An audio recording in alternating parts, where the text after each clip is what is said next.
Thanks, Wale. I'm Bar Weiner. I'm the president of the Community Cleveland Park Community Association, and I just want to welcome everyone to this event tonight. As I mentioned in the announcements, it's a fairly efficient event. We have an hour to talk, so we're going to try to keep on schedule. First, I just want to thank the DDOT participants, including Ed Stoloff, will be giving most of the presentation tonight, for participating and making the time to do this with us. I know they got a lot on their plates. I also want to thank ANC 3C folks for co-sponsoring with us, including Swale. Thanks, Swale. Basically, as advertised, the goal tonight is simply to get an update from DDOT on how things are going, where things stand, what they can talk about, what's still in the works and they can't really speak to, but they may get seeking further comment on. And then once we've heard from them in their presentation, which will take about a third or so of the session, we'll turn to some Q&A, some follow-up questions from us and from the room about the issues. CPCA and the ANC 3C, particularly the Transportation Committee, have been active in this space, as you know, from the beginning. And I can say with some appreciation that DDOT has been very welcoming to engage with us on issues. We may not always agree on where things should be going, but we've had a very good engagement, and they're happy to keep that engagement open and continuing, as evidenced by tonight. So we're hopeful this will be a really interesting, productive presentation, and the slides from it will be posted as well as the event. So there'll be plenty to look at afterwards if you need more time to absorb things and follow up as you continue your participation in the process with DDOT. So with that, let me hand you over to Swale, and we'll get started. Thank you, Bar. Yes, I would also like to welcome everyone on behalf of the ANC 3C Safe, Sustainable, and Equitable Transportation Committee. Would like to second what Bar said. The DDOT has been, especially Ed and Jamie and the team, have been very, very responsive, and they've been very courteous in having this extra meeting for us, which is supposed to be them giving an update and then answering some questions. So I encourage you all to please be respectful towards them and each other as we move through this process. As the process is going to go and we have a limited presentation time, the way this is going to work is I'm going to be handing it over to the DDOT team. They will go through a presentation. After the presentation is finished, we will be taking moderated questions. There's two ways to participate. You may type a question to me, which is I am one of the hosts of the meeting, or you can also type a question to one of the co-hosts. And then we will moderate that question and we can ask it out loud. If you would like, we'll also give the opportunity for people to raise their hands after the presentation is done and ask a question. We encourage you to limit this to only questions and not comments, and we will limit the question time to 30 seconds to ensure that everyone can participate. So with that, if you have any questions along the way, please feel free to message me. But in the meantime, I would like to hand it over to Ed Stoloff and the DDOT team. And thank you so much, Ed. And you can please take it away. Thank you, Swala and Bar, much appreciated. Thank you all for inviting us tonight. I'm going to give a piece of the presentation. Jamie's going to talk a little bit. First, let me let you know the meeting goals. One is to provide you with the understanding of the current status of the project and where the project is within the project life cycle. We do have some new traffic volumes that I wanted to share with you that we took in November. And then the third goal is to provide you with some answers to questions from the committee and the Cleveland Park Community Association. So those are the main goals for the night.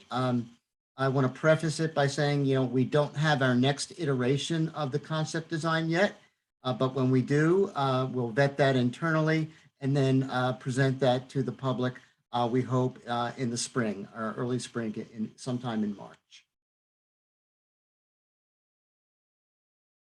The agenda tonight, again, Bar and Swala provided an introduction. Very quickly, we're going to go over the project background and what the project is, the activities conducted to date, our community and agency engagement, and the project timeline. Those are some preliminary slides. Many of you have heard these already, but we want to make sure we get everyone up to speed, and we'll do that very quickly. All of the slides will be available after the meeting, and we'll be able to go into detail with those shortly. So after the traffic count section, we'll provide you with some next steps. And then Bar and Swala have provided us with some key themes, I would say, that they wanted some information about before the audience gets to answer or provide their questions. Then we'll have the moderated follow-up at the end, and then we'll adjourn prior to 7:30. Jamie's going to give the project background. Jamie? Sure. Hi, good evening. My name is Jamie Ernst. I'm a transportation planner with DDOT. So I'm going to go over some of the project background. We have a primary and a secondary study area. The primary study area spans along Connecticut Avenue from Calvert Street up to Legation. And then we have a broader area that we're looking at in terms of traffic volumes and diversion. Next slide. In terms of our project background, Connecticut Avenue was identified as a bicycle priority corridor in the 2014 version of Move DC and also the updated 2021 version. There are a couple other projects that reference Connecticut Avenue, including the Northwest Corridor Crosswalk Safety Project from 2015, the Cleveland Park Bicycle Analysis, and then several ANCs passed resolutions in 2018 requesting this study. When we were crafting the RFQ, there was significant community involvement to make sure we were responding to those needs. Next slide, please. We have three primary project goals. The first of which is to reduce vehicular crashes and improve safety for all modes. The second is to consider a protected bike lane along Connecticut Avenue. And lastly, to assess the feasibility of removing reversible lanes. And these all align with the district's Vision Zero goals. Next slide, please. Safety is our primary reason for making these improvements on Connecticut Avenue. There were 1,500 crashes reported in a 4-year period between 2015 to 2019. A significant number of those involved pedestrians and bicyclists, so that was a primary goal of this study, and many of them were also attributed to the reversible lanes. Next slide, please. So I'm going to tell you a little bit about the project. We had a couple concepts we were considering, but ultimately concept C rose to the top, and that's what was chosen. So there is a primary configuration, which involves a 5-foot bike lane closest to the curb with a 4-foot buffer, 2 travel lanes, and then the same thing on the opposite side. There's also a different configuration where we have left turn pockets, and then another configuration with parking and loading lanes. Jamie, let me just stop you there real quick. I put something in red that you have not seen before, and I called it a spoiler alert. Basically, as we said, we're in the process of developing the next iteration of the design, and so this iteration, this cross section that you see in the upper left-hand corner is not going to be considered anymore. Basically, in the modified concept, we will have some type of parking or left turns throughout the entirety of the avenue. So I think this responds to a lot of folks that went on the walkthrough, parking and loading walkthrough in October. So. Okay, great. Thank you, Ed. And then there are some additional elements of concept C, some of which have already been implemented. So that's reducing the posted speed limit from 30 to 25 miles an hour. We've implemented this, and that'll be enforced through speed enforcement cameras. We'll also install dynamic speed feedback signs to provide drivers with visual warnings. The concept will also involve some bus stop relocations, and an additional element we've already implemented is the removal of the reversible lanes. Next slide, please. There are some other additional safety improvements involved with concept C.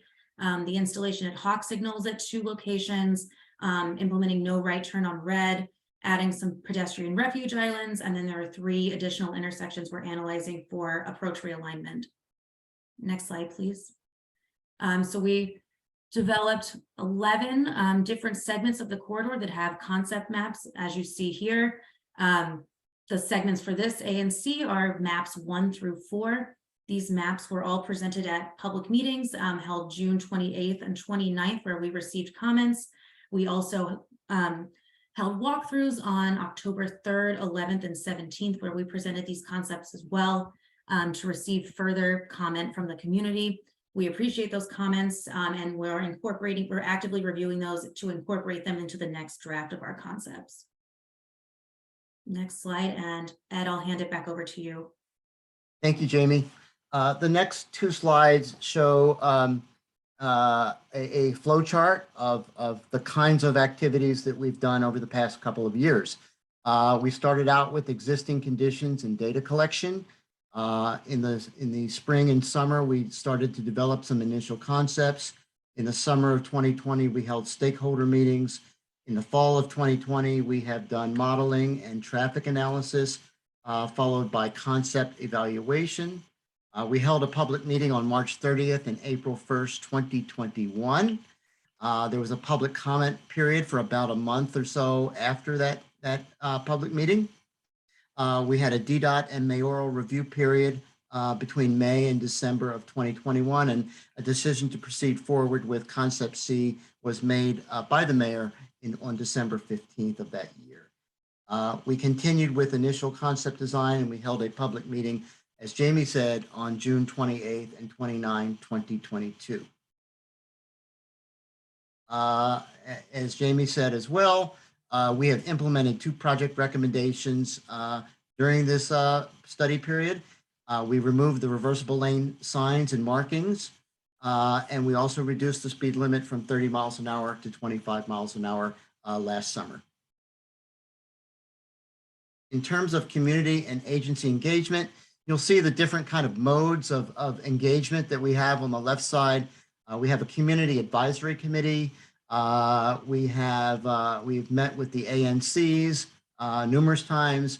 We've had stakeholder meetings, interagency meetings, meetings between different agencies of the district and non-district agencies. We've held public meetings, and we also have our website. On the right side, you see the composition of our community advisory committee, and you'll see some folks that are crossed off. These are people that will be rotated off, I believe, because they are no longer on the ANC. So DDOT will be discussing revised membership composition with the ANCs as we go forward.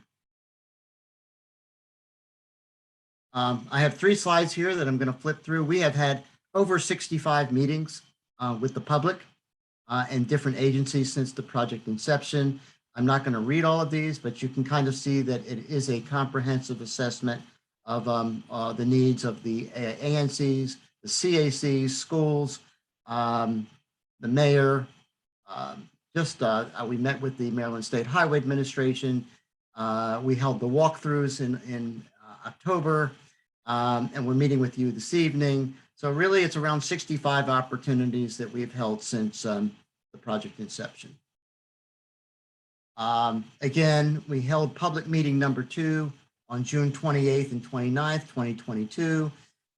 We received over 150 design and operational suggestions. And what we've done between June and the parking walkthrough dates and today, we've gone through each of those suggestions and determined if they could be accomplished or not. Again, we held the parking and community walkthroughs, Jamie said, on October 3rd, 11th, and 17th. And again, feedback from that walkthrough will be incorporated in the next set of plans. Just for your information, we had over 80 unique individuals attend. Over approximately half of the individuals were age 55 and older. We had 10% of the folks that attended the walkthroughs were disabled in some form or another. And I believe we had 32% of the people that attended the walkthrough were from ANC 3C. Both businesses and residents attended that walkthrough meeting. In terms of plans for future engagement, we want to emphasize that engagement will continue throughout the life cycle of the project. This includes the design and construction phases. The specific modes of community engagement have not yet been decided for the design and construction phases. And again, typical modes of engagement will include the ANC meetings, public meetings at strategic points in the project, special meetings like we're having tonight with civic and other groups, project walkthroughs, a continuation of our community advisory committee, and we'll be updating the project website. In terms of the project timeline, you may have seen this, we've shifted slightly, but basically we're refining our concepts between now and the first quarter of fiscal or of calendar 23. We'll be looking at traffic calming and traffic analysis, additional traffic analysis as well. We'll be looking at parking refinements, and we'll also be looking at the study of an additional section of Connecticut Avenue between Legation Street and south of Chevy Chase Circle to determine the feasibility of adding protected bike lanes on that section. As you can see, we'll be starting the design procurement, and that should be completed by the summer or fall. We'll go into preliminary and final design in calendar 24, and then construction procurement, and then construction would be expected in 2025. I wanted to share with you a little bit of some of the new traffic counts on Connecticut Avenue.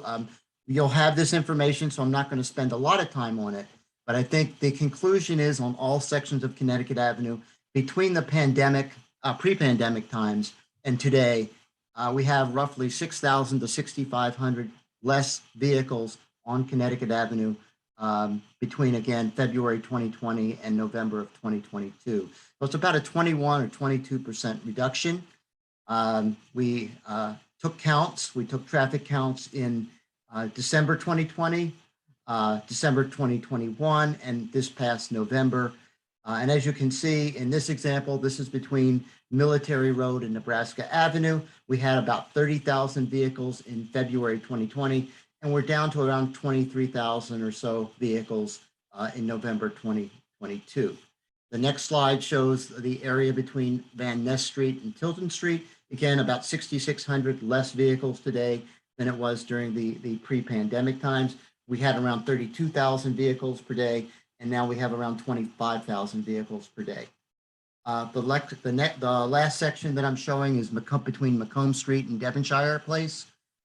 We had around almost 30,000 vehicles per day in February 2020, pre-COVID, and then today we have around 23,000. So roughly, it's very similar between each of the sections on Connecticut Avenue, and really between 6,000 and 6,600 less vehicles today. Again, I won't go over the time of day patterns. I'll be happy to do that at a later date, and you'll have this information on the website.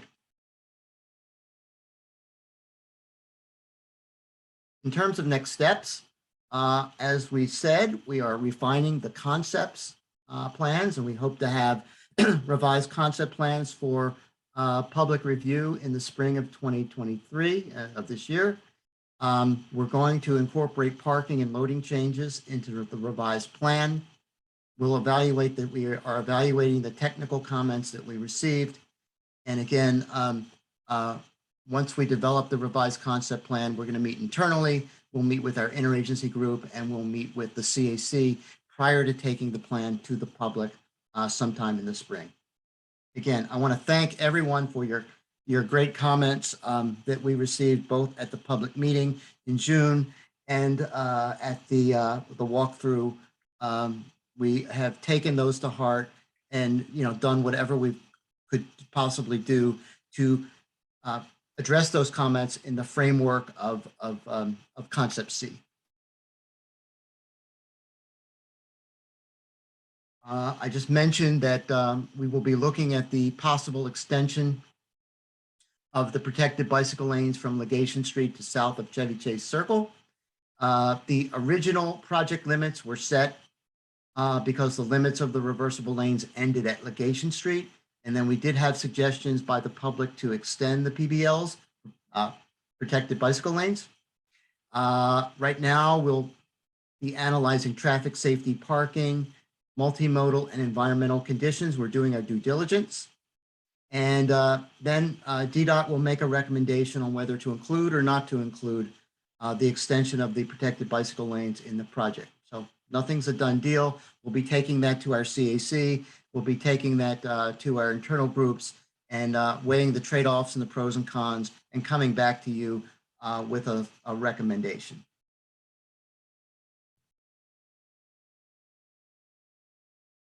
As far as traffic calming, we are in the process of selecting roadways for traffics and speed studies. We've already completed one set of counts, and that is on Linnaean Avenue. We haven't reviewed and analyzed the data yet, but we'll be selecting other locations for study. We'll be conducting studies and counts, and we can consider the data that we collect as before implementation of the protected bicycle lanes. And this data will be useful for comparisons after we implement the bike lanes. So again, we'll have before and after data, both on traffic counts and speed. We'll develop recommended strategies and improvements based on current data and the potential diversions due to the project, as we talked about in our public meetings. And we do have a desire to have traffic calming improvements in place, as we've talked about, before the PBLs, before the protected bicycle lanes are constructed.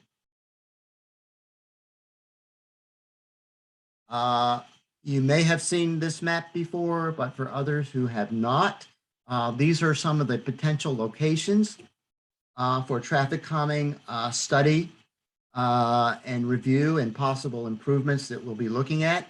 Again, we won't be looking at all of these roads, but if you have any strong ideas as to certain roads that are on here that you would like to see looked at, or that if we omitted anything, if we don't have a roadway on here that you think we should look at, please let Bar and Swala look at this. Let them know after the meeting tonight.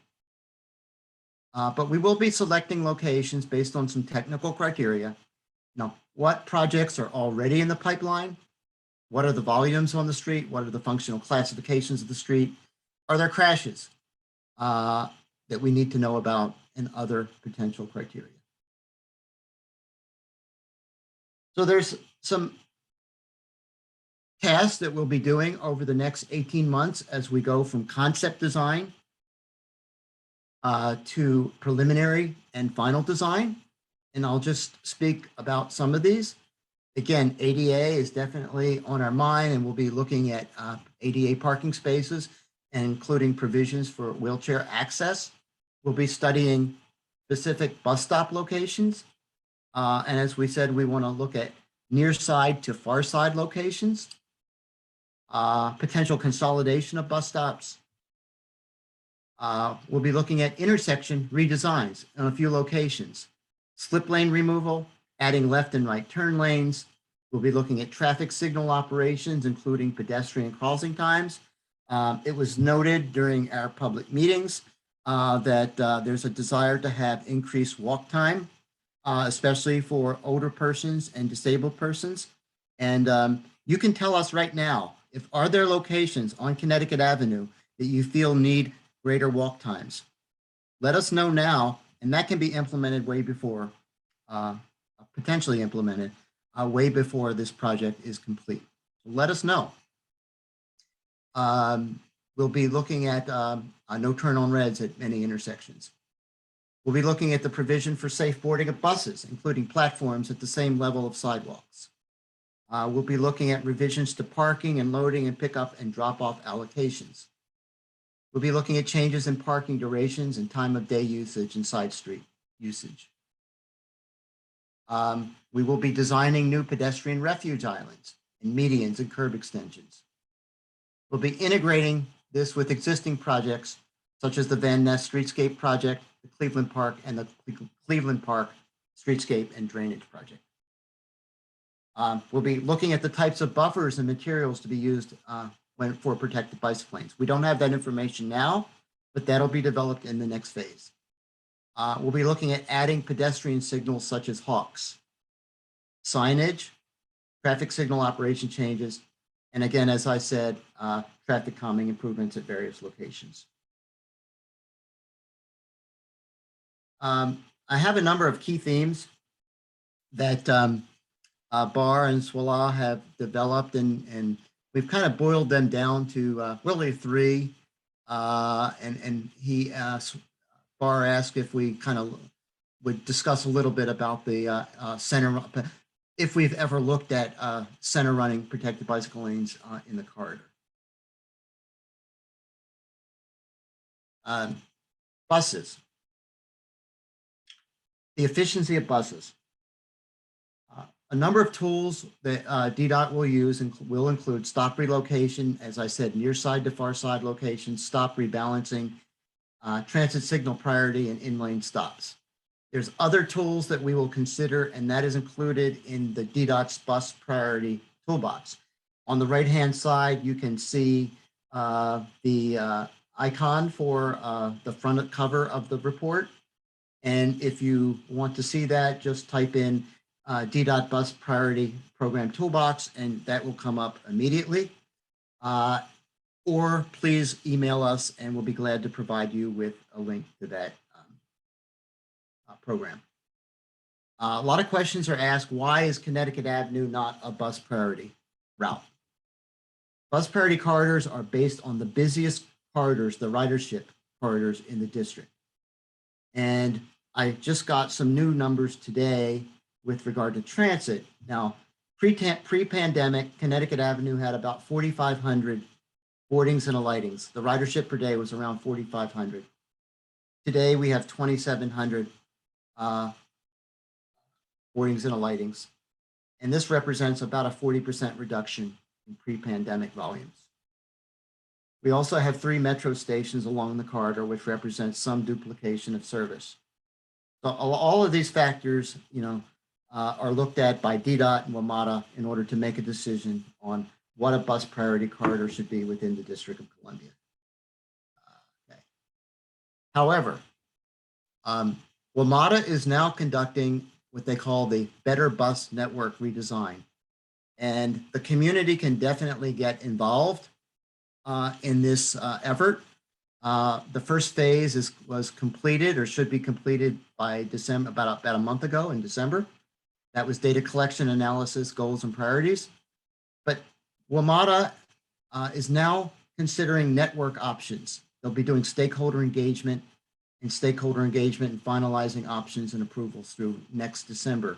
So they're looking at the network, the regional bus network, including the district's bus network, has not been looked at or basically redesigned since it was created in 1973.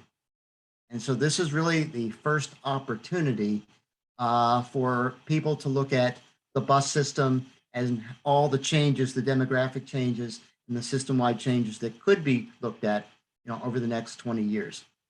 So I would suggest that WMATA has a page on their website where you can get involved. And basically, I would suggest the ANCs basically, develop a narrative and letters and actually attend their community meetings to indicate your concern about, I know East-West bus service is a concern, definitely. And so, and again, sustainability of transit is a concern. And I think this is a good opportunity for the Ward 3 to get involved in this effort.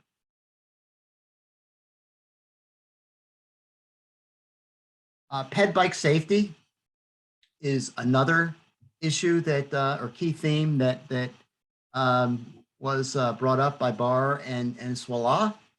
And again, just as a general statement, DDOT uses what we call the safe systems approach for designing pedestrian and bicycle safety improvements. And in that, we assume that humans make mistakes. To proactively maximize safety, we seek to increase the separation of travel modes, and a protected bicycle lane is an important element in that objective. So how do we design bike infrastructure to ensure accessibility? Well, we've successfully integrated accessible parking into protected bicycle lane projects. We've implemented marked crosswalks at bicycle lanes at potential conflict zones using high visibility markings. We've used strategic signage to alert cyclists to the presence of pedestrians. We look at clear sight lines at accessible parking spaces in order to meet ADA requirements. We use bicycle traffic calming techniques. Some projects include improved accessible curb access and reduced vertical delineations. Again, this may be a little bit duplicative of the slide I just showed, but it shows some other ways to maximize safety in conflict areas. Detectable warming strips, shared stops, utilizing accessible boarding areas, signs and bike traffic calming methods, ADA compliance, and again, boarding platform dimensions. For in-lane bus stops, with or without parking lanes, we might look at two options. The first option would be a permanent construction. That would be implementing an elevated bike lane to a sidewalk level to ensure safe pedestrian crossings. And a second option would be to look at prefabricated transit islands. I think we called them Ziklos at one point. That's a brand name, but basically it's a prefabricated island.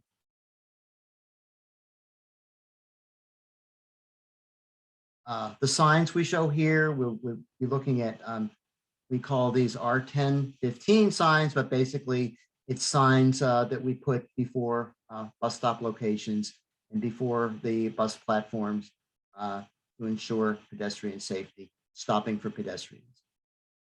Rumble strips and speed humps, again, will be under consideration, as well as high visibility sawtooth or stop bar markings in advance of crosswalks. With regard to parking and loading, I have some great people here. If we get into some specific questions, David Lipscomb is here from our Parking and Ground Transportation Division. I believe Stephen Hanrahan may be here, as well as our consultant, Jamie Milanovic, who is helping to develop our plan. Jamie was on the walkthrough with us when we all met in October. So we have some folks here if we get into some specific questions. Some of the key takeaways from our parking walkthroughs are these. Provide curbside uses on one side of the street for majority of the project area. And as I said, that is definitely under consideration in the new plan we're developing, basically to provide some kind of parking on the curbside, whether it's loading or pickup drop-off areas or short-term parking through the entire length of Connecticut Avenue. So that is a change that we'll be looking at. Reducing the duration of meters in commercial areas.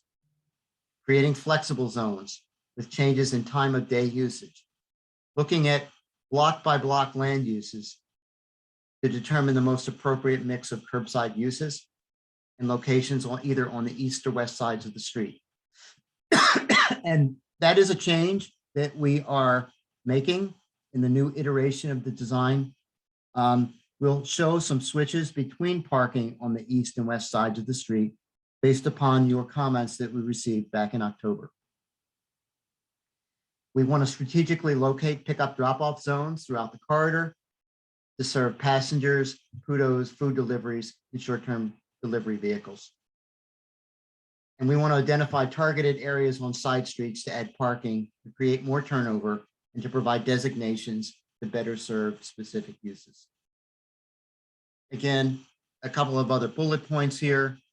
I think we said parking, PUDO, I shouldn't use that acronym, pickup drop-off areas or commercial loading zones on one side of the street for the vast majority of the avenue.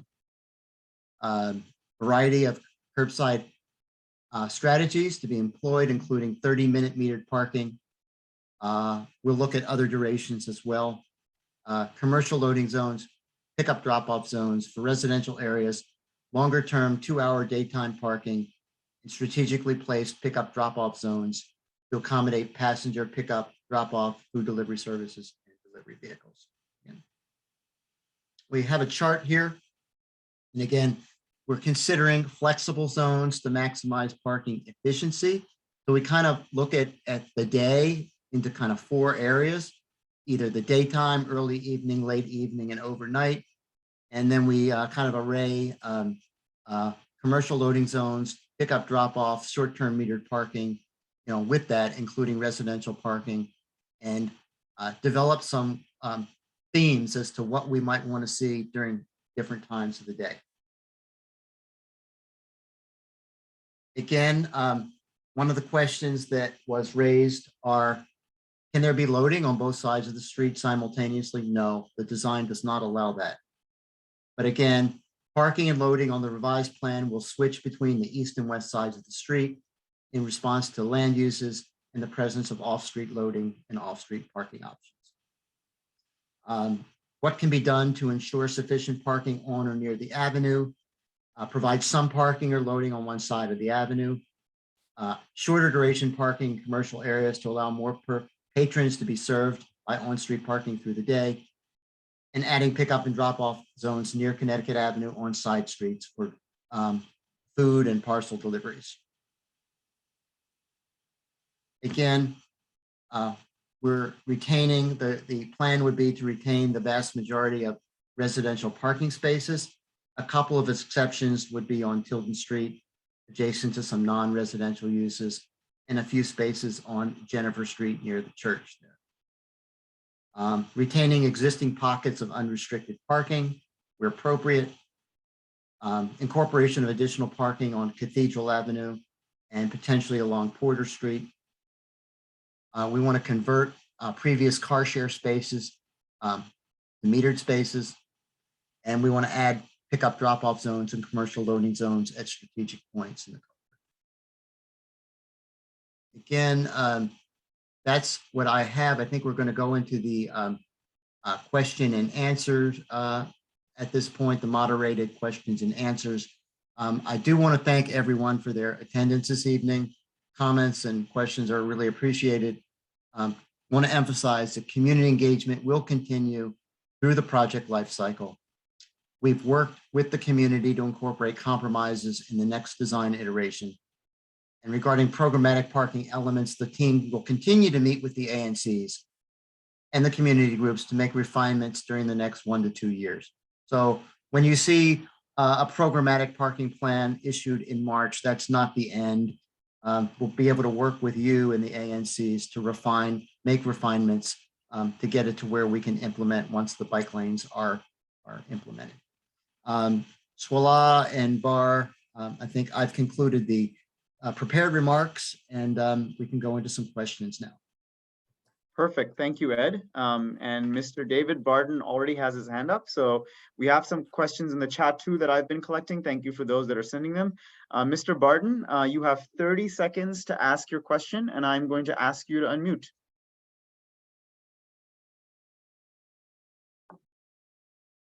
Please unmute. There should be a pop-up. Oh, I'm unmuted now. Thank you.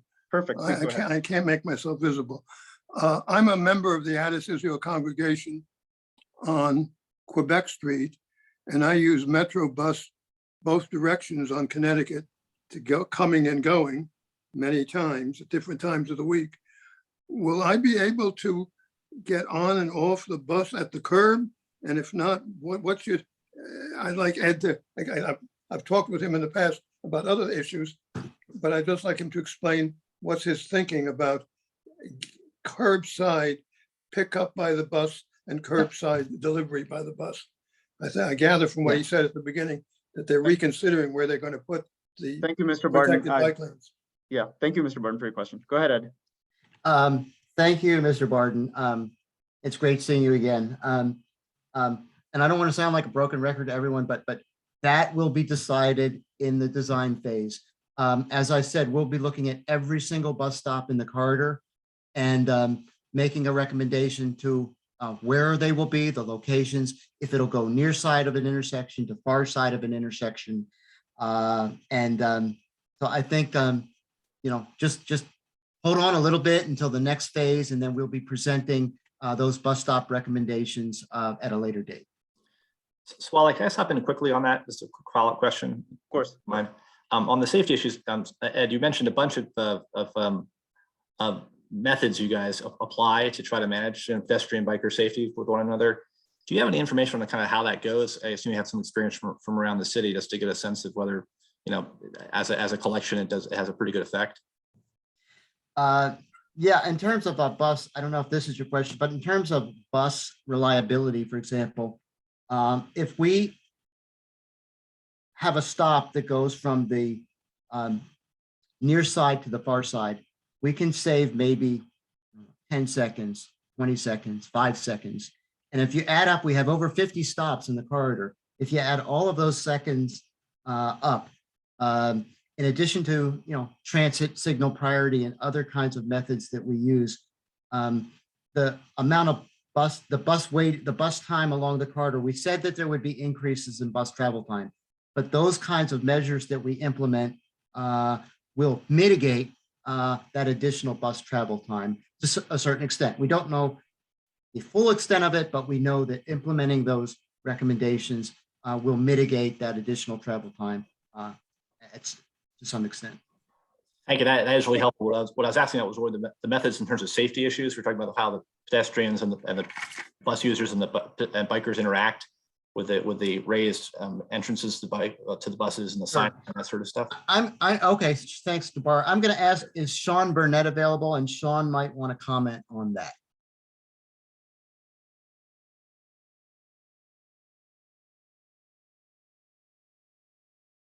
If not, let's come back to Sean. Oh, here's Sean. Okay.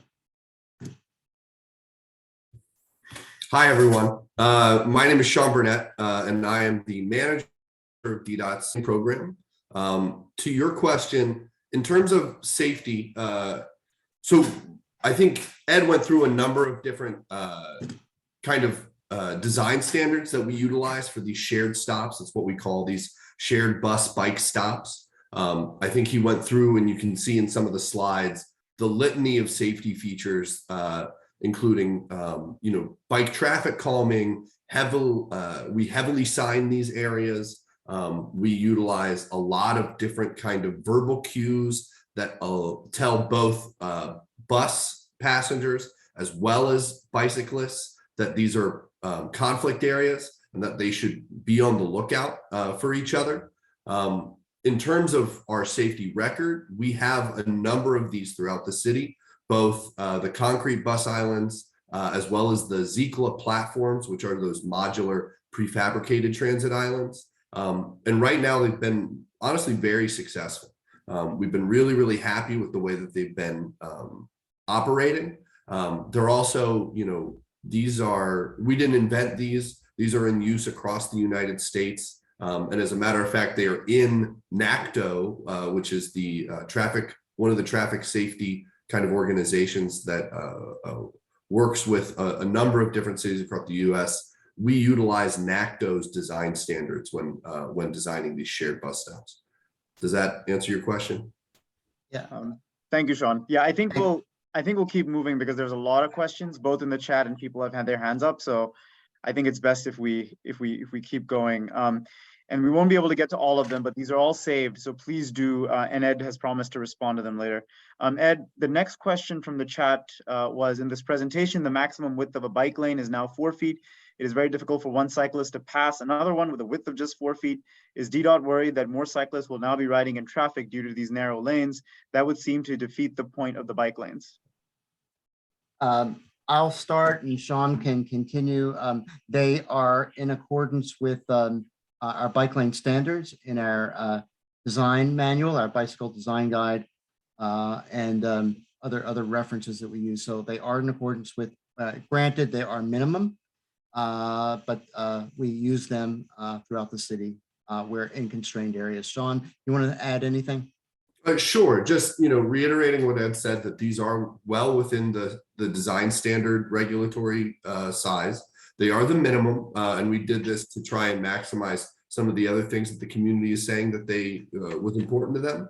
I would say in terms of passing and some of those cyclists ending up in traffic, obviously we can't control every cyclist, but I don't believe that would be an issue. We have used this exact, design in many different corridors across the city, some which have equal traffic volumes to Connecticut, and we haven't seen these sorts of issues. Yeah. Thank you. And I would say one thing, this does represent a compromise versus, what we heard from the community and some of the advocates. So it is a compromise and I leave it at that. Thank you, Ed. Jean and Marilyn Massey, I'm asking you to unmute. And you have 30 seconds to ask your question, so please be brief. Yes, I just like clarification, if possible. At the intersections between the side streets and Connecticut Avenue that aren't regulated by traffic signals, the cars coming off the side streets will be blocking the bike lane while they're waiting to merge into the Connecticut Avenue stream of traffic. And I just wondered if that's been acknowledged and thought about. We'll have a complete, Mr. Massey, we'll have a complete traffic operations analysis of both signalized and unsignalized intersections, you know, in the next phase, in the design phase of the project. Thank you, Ed. Next question, I'll take a question from the chat.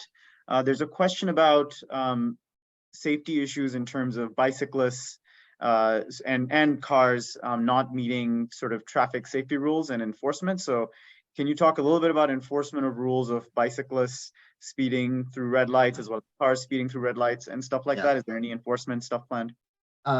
Let me start, and then I think Sean can continue. I think we definitely want to have an education and outreach campaign as even before we implement the protected bicycle lane infrastructure. I think people need to know how to use the bike lanes and what the rules, you know, people know what the rules of the road are. They are responsible to you know, follow those rules of the road. We know they don't all the time, but we think we need to get the vehicle owners together and the bicyclists together to come basically show people and pedestrians and transit riders how the system will work before we open up the project to the traffic. So that would be my recommendation, an outreach and education campaign for all. Sean? Yeah, I mean, Ed, you know, I don't think there's much to add to what you said. Education is always going to be a huge piece of DDOT's, you know, kind of responsibility when it comes to new traffic patterns.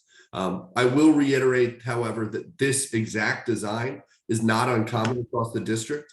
And as of right now, you know, these concerns about, you know, scofflaw cyclists or even, you know, unaware drivers who are utilizing these sorts of traffic patterns for the first time. We don't have huge concerns about it. We think that these can be dealt with targeted enforcement, education, as well as some of the enhanced kind of safety precautions that we're putting, the DFS signs, you know, the number of other different things that we're putting along this to try and slow traffic and make it clear where cyclists should be at all times. Thank you. Margaret Lenzner, I'm asking you to unmute. Okay, can you hear me? Yes, and you have 30 seconds. Okay, I'm sorry. I am concerned about the number of curb cuts between Porter Street and Chevy Chase Circle. We know that a woman was killed who was riding her bike on what I believe was one side of River Road in Montgomery County because she ran into a truck that was trying to turn into a driveway to access a business. That stretch of River Road is punctuated with innumerable curb cuts to the Shell's gas station, the 7-Eleven, a bunch of different things. But my concern is that I was so worried about what would happen to a bike rider driving up or down Connecticut Avenue, thinking that they are in a safe bike lane, when in fact, a truck or car or any vehicle needs to turn into one of what I counted as 105 different curb cuts. These were not intersections. They are not signaled in any way. They are accesses to various apartment houses or whatever. So Margaret, could you summarize your question? Because we have My other. question is, what is DDOT doing to consider the safety of the bike riders who may encounter at 20 miles an hour as they drive, and may encounter a vehicle trying to turn into one of these driveways, who can't see them?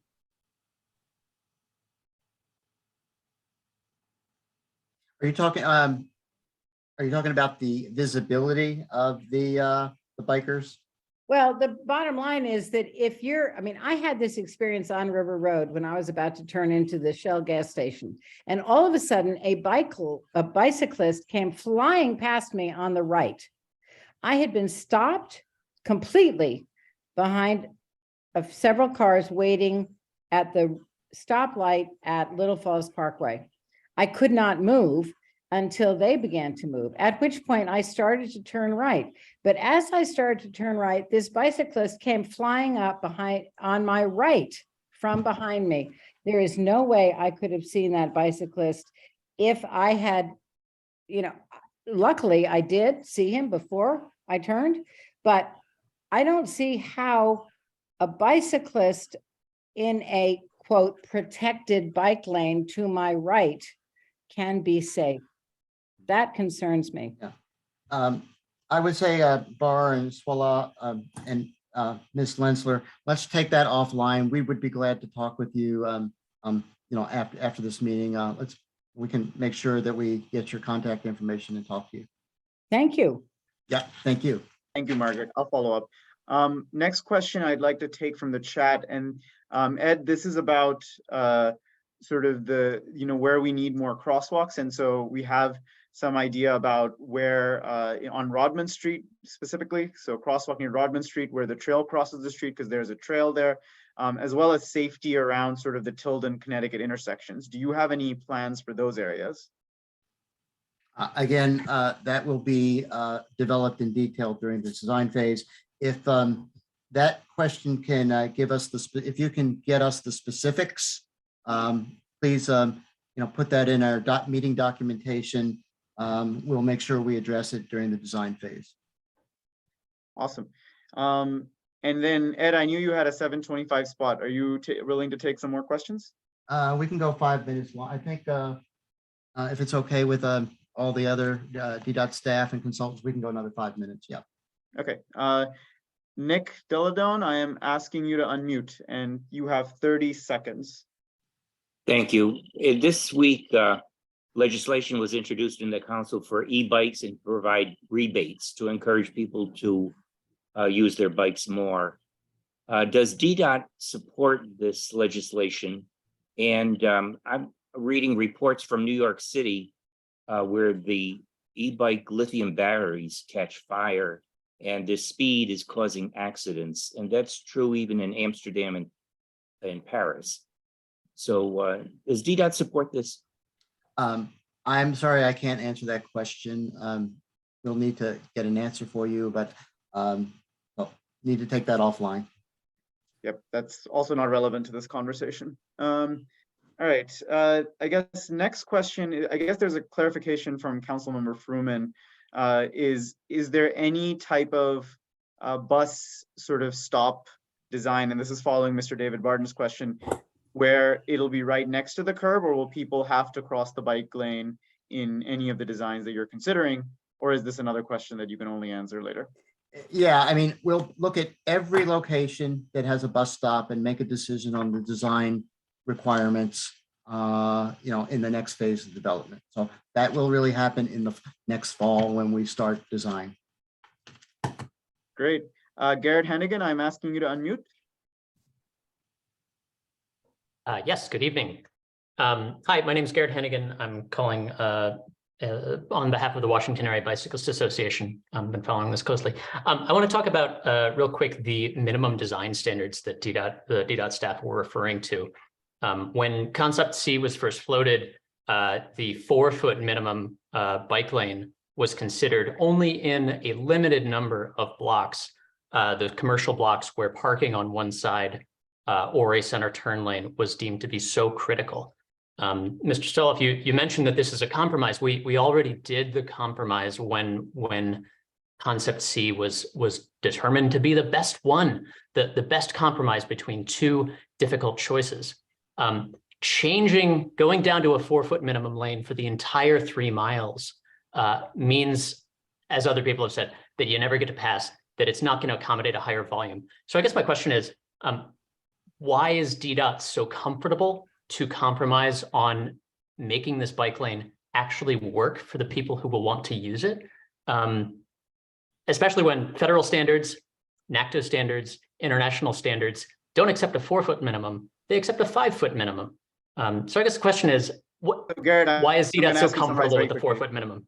Sure. Why is DDOT so comfortable with this 4-foot minimum, which is not used across the city successfully? Thanks. Sean, would you like to address that? Sure. So I guess to answer the question is that I don't think that we're committing to a 4-foot bike lane throughout the entirety of the project. We have not gotten into the design portion yet. And so we haven't finalized, what the parking situation looks like. I think that we have the concept, but what we're trying to explain here is that, these are the minimum widths at which we're comfortable with. That is within the DDOT design standards that we can go down to that 4 feet. We are reviewing those. It's a point of, concern for us as well, whether or not these are things that, we can consistently apply to project after project. But for right now, what we're trying to do is create a project that, like Ed said, does have some compromises, and we recognize that, but we're trying to deliver the safest piece of infrastructure that we can. Thank you, Sean. One more question from the chat, Ed, if you have time. It talks about opportunities for parking, loading, unloading north of Porter Street, so getting into the residential areas. Will any of those be provided? And the question was specifically around from the area of Tilden Gardens. Yeah. We will be looking at before the next phase of design, probably in the next month or two. So stay tuned for that. We need to do a little bit more investigation and to see how that might work. Thank you. And Mr. Karthik Balasubramanian, I am asking you to unmute.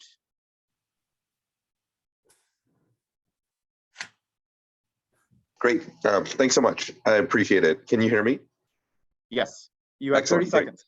Yes. I just wanted to kind of come back to the parking issue. We know that parking is by far the least valuable use of street space in terms of throughput and accessibility and safety and equity. Why do we continue to prioritize parking over people?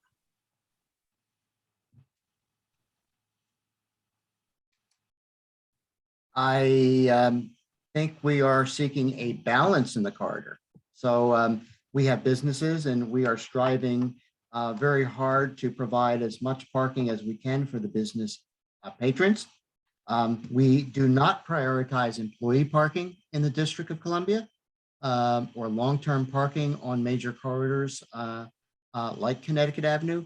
But we do have to try to achieve a balance and to make sure that we can ensure that our businesses are thriving. So I think it's a balance, and we're achieving that balance through the redesign that we're doing that will have a new iteration come March. And then I have one final question from the chat, if you have time, which is, and our council member, Matt Fruman, is also here. And there's a plan that he has floated about using the Connecticut Avenues, using the service lane when it goes through the Connecticut Avenue Business District, that the bike lane kind of goes into the service lane and then comes back out so that we can have parking, potentially have parking and loading on both sides of Connecticut Avenue. Would you be considering that plan? We're going to have our consultant look at the trade-offs, look at the costs, look at the technical feasibility. I know Metro is there, so we will be looking at that, and we'll be able to provide Matt with some answers. We don't have that now because our consultants are working through the different designs. So I can get you a better idea of when that iteration will be complete, but we don't have it now. we have some other questions and some comments coming in, but Ed, we already kept you 7 minutes over, so I don't know if we want to get into that, but thank you so much for this. I really appreciate it. Bar, would you like to add any final closing thoughts? Thank you very much as well from CPCA for your time and your frank information for the community. We look forward to working with you further on the project. Thank you very much. Thanks. And I just want to tell the community, we'll be working with you for the next couple of years. So no, this is not it. And we want to continue to hear your thoughts, and we'll try to work out the best design that we can, given the constraints of the road, and to make sure that we provide an equitable design for buses and for bikes, for pedestrians, in the safest possible manner. Again, our desire is to reduce fatalities and serious injuries in accordance with Vision Zero, and I believe that this plan will accomplish that objective. So thank you all. Thank you, Ed. And I just want to say that from ANC3C, we will please reach out to your commissioner. We will help you incorporate your feedback. And at the next Transportation Committee meeting, we'll be discussing follow-up from this as well. All right. Thank you all so much. I'm going to end the Zoom room now. Okay. Thank you all. Appreciate it. Have a good night. Okay.